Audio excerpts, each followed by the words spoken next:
every ticket they sell, which pays for the cost of the upgrades at the airports. And instead of passing their savings along to their customers, most airlines, well, they are pocketing the difference. How do you feel about that, Mr. Consumer?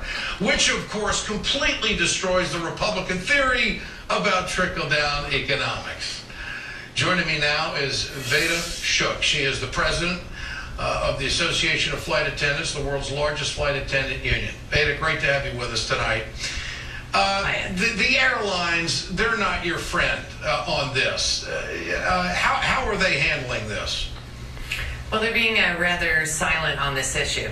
So, this is, it's unfortunate. These ticket taxes that you're talking about, those are actually, every consumer sees those when they purchase air travel. So we're talking about $200 million a week in lost revenue when you've spent a good portion of the hour talking about what we're going to do about this debt crisis in America. So what they're doing right now, what these Republicans are doing, is having a revenue killer, a job killer, as you mentioned, almost 100,000 jobs, just to keep workers from having a voice on the job. As you mentioned, they want every vote to count as a no vote.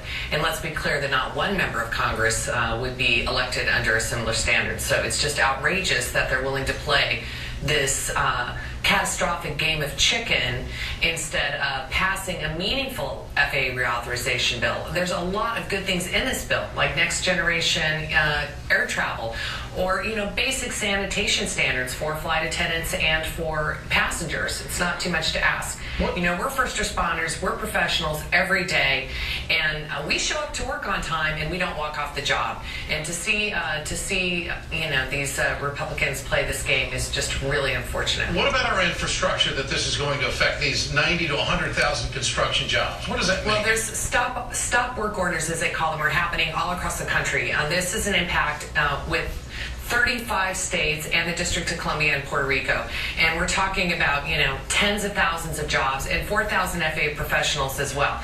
So what we're talking about is, airport towers being built, runway lights being put in, new runways being put in, all of these things that are existing projects coming to a dead stop. Furthermore, there's $1.5 billion that is set aside for other airport improvements. But, talk about who would really want to bid on a project with this kind of an operation where they just keep extending, and in this case fail to extend the basic funding.